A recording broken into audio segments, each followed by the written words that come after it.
Alright, we are taking a look at the phases of the new territory battle that's going to be coming in.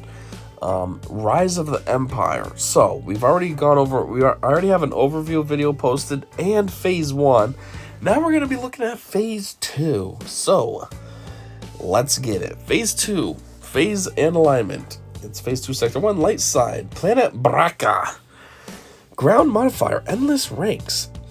At the start of battle, Imperial troopers gain 1 stack of endless ranks for each Imperial trooper ally. Endless ranks is, when defeated, you remove 1 stack of endless ranks from all Imperial trooper allies and revive with 60% health and protection. Okay, we've seen this before. You see it all the time in Galactic Challenges with when you're going up against Gideon teams. I mean, that could just be a thing Gideon does, I don't know.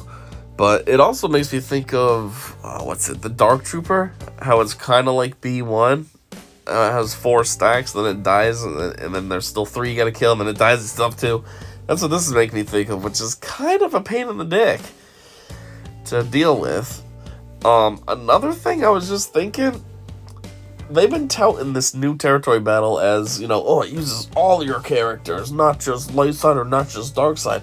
Which, okay, true, it does, but it doesn't seem to use all your characters as you wish. I mean, this phase 2, sector 1 is telling me that I basically need to use Imperial troopers, right? Or is this just the bonus they get, but I can use anything? I don't know. I guess we have to see. If I can use anything but Imperial troopers get bonus, then okay. But, if I have to go in with Imperial troopers, well, that's not very open-ended. You're telling me exactly what to use. Anyways, encounter modifier, Imperial Supremacy. If there is an Empire ally in the leader slot, they gain 30% max health and max protection, and the strongest ally taunts for 2 turns at the start of the encounter. That's funny, so you could have just something random taunting, but because he's the strongest. When they say strongest, what does that actually mean? Because the way, I've said this before, there needs to be a change to galactic power because it kind of means nothing. It lumps together, leader abilities, even if your character's not in the leader slot. It lumps in moves that maybe don't even do damage. I don't know, it's a very skewed system. So when they say strongest, what are they going by? Are they going by the stats of who has the most health, most protection, who has the most offense? Are they just going by who has the highest GP?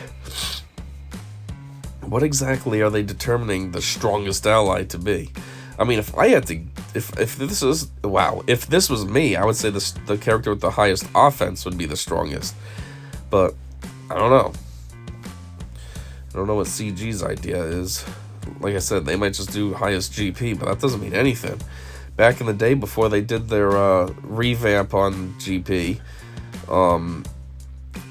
everybody's Royal Guard would have been their strongest character because the way that the GP used to work was different with health and protection and stuff. So because Royal Guard's a tank, he had high health, high protection, so his GP was just higher, but that doesn't make him your strongest. Overall, he's kind of worthless. Yeah, he can take a lot of hits, but he's dealing out no damage. And that was actually before his rework, so he was even more worthless. So yeah, what exactly does strongest mean? Anyways, whenever an Empire ally excludes summons, uses a special ability during their turn, all Empire allies increase the damage they deal by 10% until the end of the encounter. And then all other Empire allies are called to assist. Oh! Wow, so every time you use a special ability, then they're all, ooh.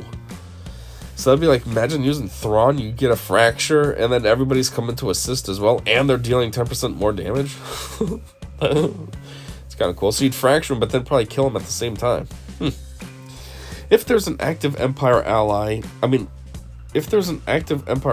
yeah, okay, that is what that said. I don't know what the heck I was thinking. At the end of each ally's turn, summon an Imperial probe droid with taunt for 1 turn if the allied slot is available. Space modifier, orbital scrapyard. The first time a ship is reduced to 1% health, excluding summoned ships, it recovers 100% health and protection. What? Is this all of them? Do all the ships get this? Excluding summoned ships?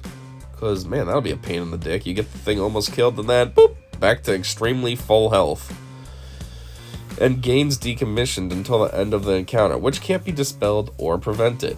If a ship is inflicted with decommissioned at the start of its turn, it is destroyed, and all other allies gain 20% max health, max protection, and offense stacking until the end of the encounter.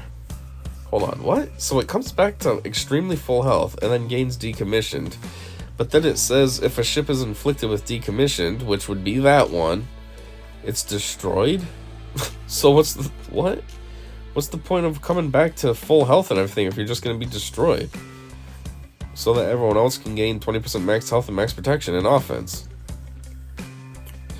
Decommissioned, minus 50% speed, can't assist, counterattack, gain bonus turn meter or buffs, or can't do anything, because it says once you have this ability, well, if you want to call it an ability, it's not dispellable and it can't be prevented, and when you have it, you're destroyed. So decommission just means dead. Yeah, you're still dead. Came back to life, but you're still dead. Combat requirements. All ships required has 7 stars. Relic 6. Light side and neutral units. Just Jedi. Well, at least that's a little easier. It's just generic Jedi. It's not, what does this mean, actually, though? Is this your enemies? I don't know. But anyways, if this means what you need to have, which can't be right, because this was all about Imperials. So why would you need Jedi for Imperials? What does this mean? What these weird teams that they say at the end generically? I don't know. Moving on to Phase 2, or Sector 2, I mean.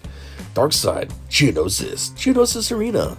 Whenever a unit uses a special ability, they gain a stack of Entertainment, which can't be copied, dispelled, or prevented. Entertainment, plus 10% max health, offense, and potency per stack. Ooh, does it have a max? How many stacks you could have? Looks like no.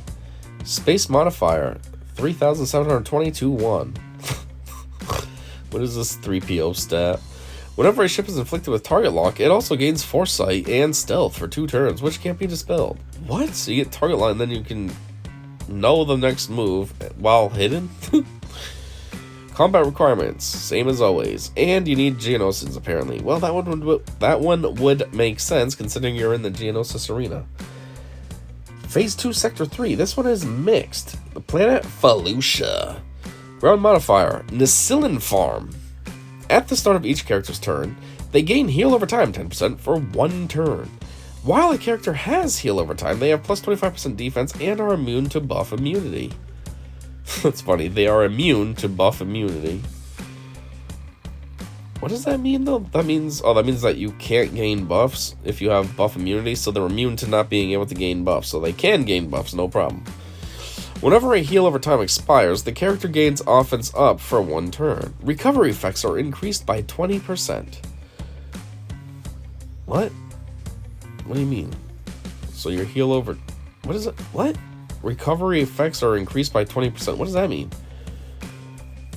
While the character has heal over time, blah, blah, blah. At the start of each character's turn. So does that mean, like, next time you gain a heal over time, it's for 20%? Or 30%, actually? No, wait, 20%, that would be 12. It would put you at 12, because 10% of 10 is 0.1. I mean, it's just plain old... What? It's just 1. So 20% would be 2, so that's 12%. Is that what this is saying? So next time you gain a heal over time, it's 12%, and then after that you get 20% of the 12. So this is compound, but for heal over time percentages? I don't know, this is confusing. Anyway, space modifier, Nacillan trade. At the start of each ship's turn, they gain protection over time, 10% for 1 turn. While a ship has protection over time, they have plus 25% defense and are immune to buff immunity, just like the characters. Whenever a protection over time expires, the character gains offense up for 1 turn. Recovery effects are increased by 20%. So it's exactly the same as the ground modifier. The only difference is protection. One was health, one's protection. Otherwise, they're exactly the same. Combat requirements, same as always, and this is anything. Young Lando, Hondo, Anaka, and Jabba. Anyhow, that wraps up Phase 2. I'm not going to go any further, because... why? I'll just do a separate thing for Phase 3. So yeah, thanks for checking this out with me, and until next time, which should be Phase 3, I said see ya.